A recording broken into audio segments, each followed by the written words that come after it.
Strega Nona's Magic Lessons. Story and pictures by Tomie da-POW-la.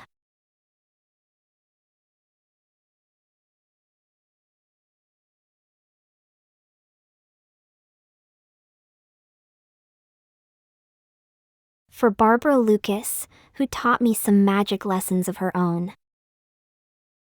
Bambolona, the baker's daughter, was angry. Every day, summer, fall, winter, and spring, she had to get up before the sun to bake the bread. Then, piling the loaves on her head, she went to deliver them. But her work wasn't finished rushing back to the bakery. She had to mix the flour and salt and water and yeast and set the dough to rise for tomorrow's bread. Don't forget, her father, the baker, would say, to make the cookies and bake the cakes. And remember, Bambolona, to clean up everything spick and span. I'm going now to see my friends. And off he would go to sit all day in the square of the little town in Calabria. One day Bambolona said, "Papa, there is too much work to do. I need some help." "Get up earlier," her father said. "But I get up now before the sun," said Bambolona. "And I'm the last one in town to get to bed." "That's the way things are," her father said, as he went out the door on his way to the square. "And don't forget," he called back, "you have a wedding cake to bake." That did it. Bambolona dusted the flour from her hands and took off her apron. "I'm going to change the way things are," she said. "I'll go see Strega Nona. She's so wise, she'll help me." "I think I know how to help you," Strega Nona said after hearing Bambolona's sad tale. "So many people come to me with their troubles. I could certainly use some help. Why not stay with me and I will teach you my magic?" "Oh, Strega Nona," said Bambolona, "thank you." "We'll start today," said Strega Nona. Now, Big Anthony, who worked around the house and in the garden for Strega Nona, was listening. He was always listening to what other people were talking about instead of working. "Strega Nona!" he shouted, running into the house. "Me too! Teach me your magic too!" "Oh, Anthony," Strega Nona said with a smile. "I can't do that. Why don't you go and milk the goat?" Now Big Anthony was the one who was angry. "I'll show Strega Nona," he muttered. "I'll just go and work for the baker now that Bambolona has left." Down the hill Big Anthony ran. The baker hired him on the spot. "The first thing you do is mix the dough," the baker told Big Anthony. "Put in this much flour, this much salt, this much water, and this much yeast." He looked hard at Big Anthony's smiling face. "Do you understand? The yeast makes the dough rise. Now mix it right away. And by the time I get back at 6 o'clock, the dough will be ready to make into loaves." "Si, Signora, yes, sir," Big Anthony said. The baker walked out the door and toward the square. "I'll just look at everything first," said Big Anthony, poking around. "Cookies!" He ate one, then another. "Cakes!" He ate one, then another. Big Anthony ate them all. In fact, he was still eating when the clock in the square struck 4. "Mamma mia," said Big Anthony. "I forgot to mix the dough. It won't rise in time." "Oh, I know, the yeast makes the dough rise. I'll just put in a lot more of that, and the dough will rise much faster. I'll still have time for a nap," he said when he got through. He sat down and promptly fell asleep. What a sight the baker saw when he returned. "Out!" shouted the baker. "What's the matter, Big Anthony?" asked Signora Rosa.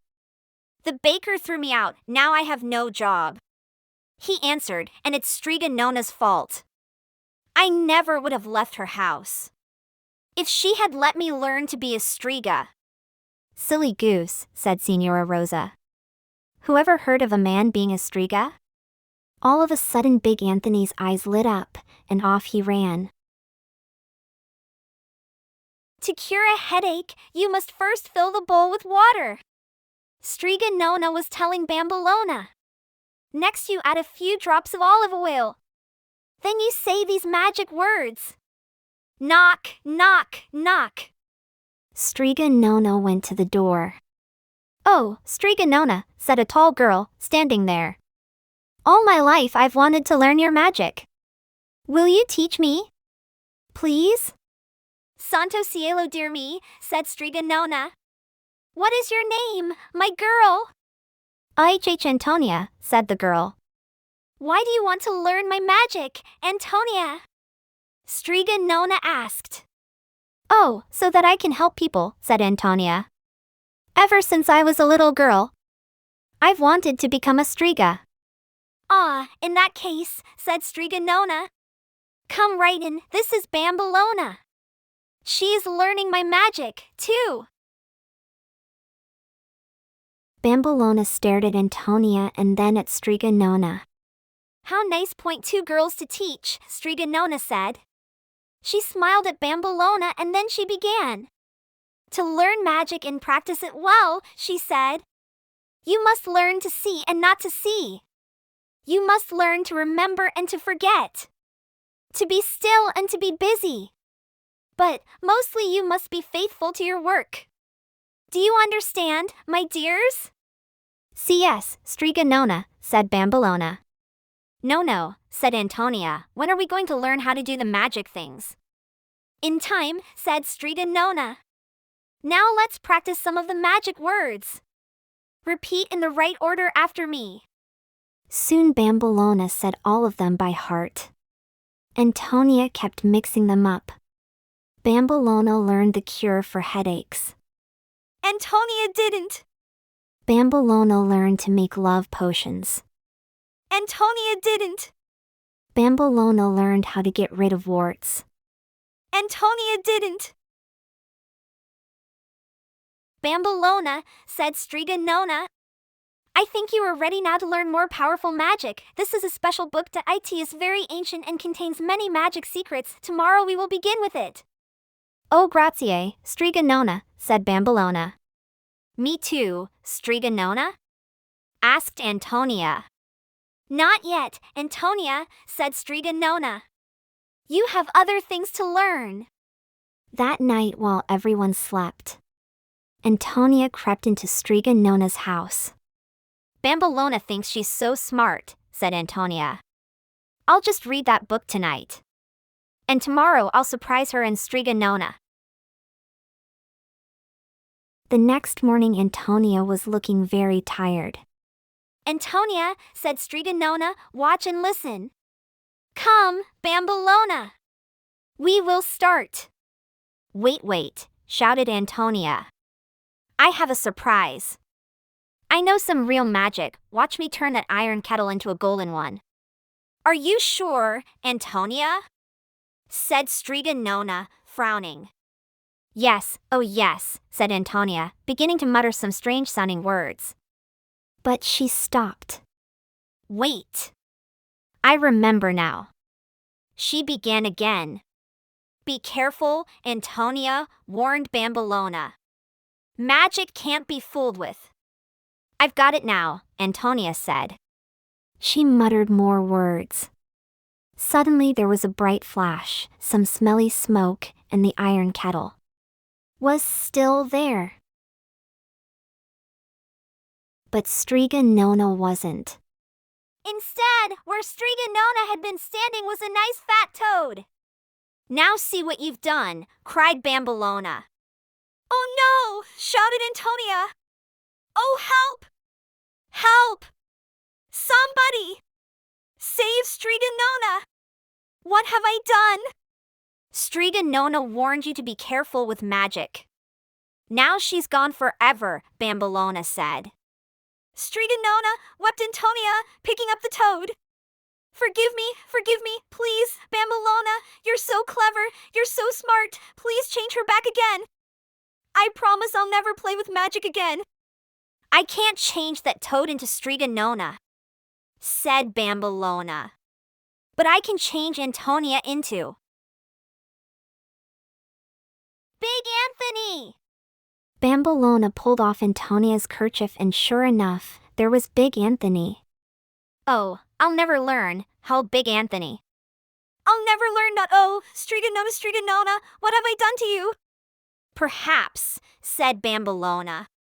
If you really promise to never, ever play with magic again, that will bring Strega Nona back. Do you really think that would work? Said Big Anthony, sobbing.